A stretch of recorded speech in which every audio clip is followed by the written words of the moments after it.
I was 13 when I first got access to a computer. My parents bought me a Macintosh in 1984 when I was 8 years old. I was in 6th grade. I learned to code in college. Freshman year, first semester, intro to computer science. I wrote a program to play tic-tac-toe. I think it was pretty humble beginnings. I think the first program I wrote asked things like, what's your favorite color?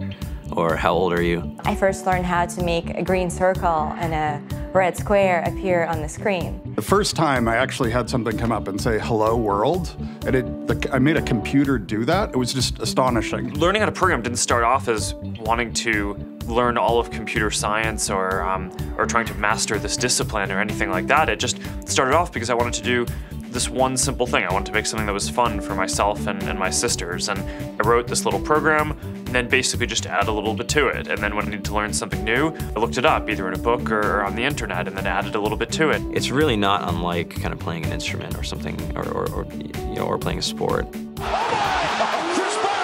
It starts out being very intimidating, but you kind of get the hang of it over time.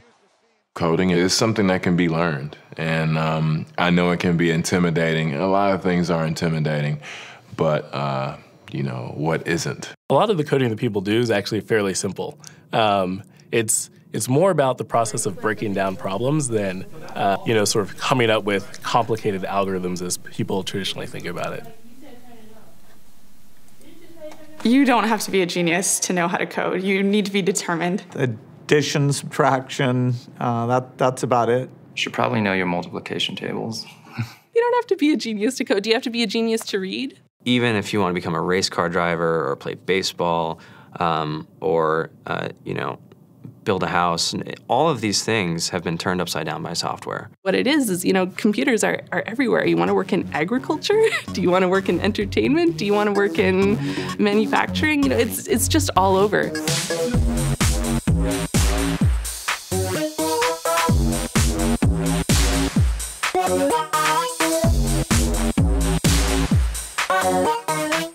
Here we are, 2013.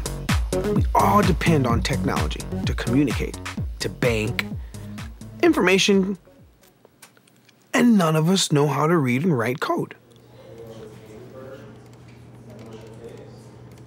When I was in school, I was in this after-school group called the Whiz Kids, and when people found out, they laughed at me and all these things, and I'm like, man, I don't care. I think it's cool, and I'm learning a lot, and some of my friends have jobs.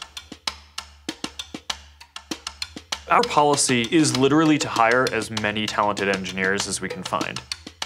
The whole limit in the system is just that there just aren't enough people who are trained and have these skills today. To get the very best people, we try to make the office as awesome as possible.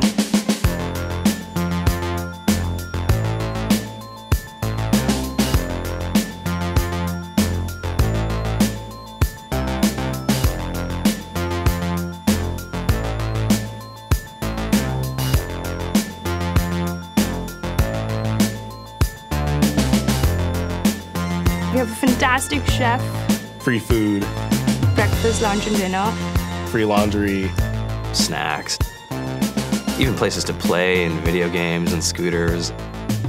There's all these kind of interesting things around the office and places where people can play or relax or go to think or play music or be creative.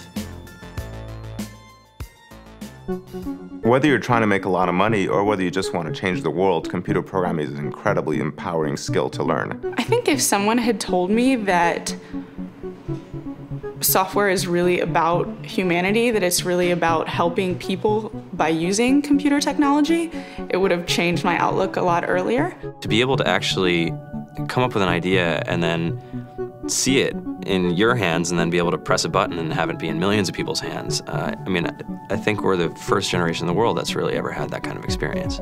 Just to think that you can start something in your college dorm room and you can have a set of people who haven't built a big company before come together and build something that 1 billion people use as part of their daily lives is just crazy to think about, right? It's humbling and it's amazing. The programmers of tomorrow are the wizards of the future. You're going to look like you have magic powers compared to everybody else. I think it's amazing. I think it's the closest thing we have to a superpower. Great coders are today's rock stars. That's it.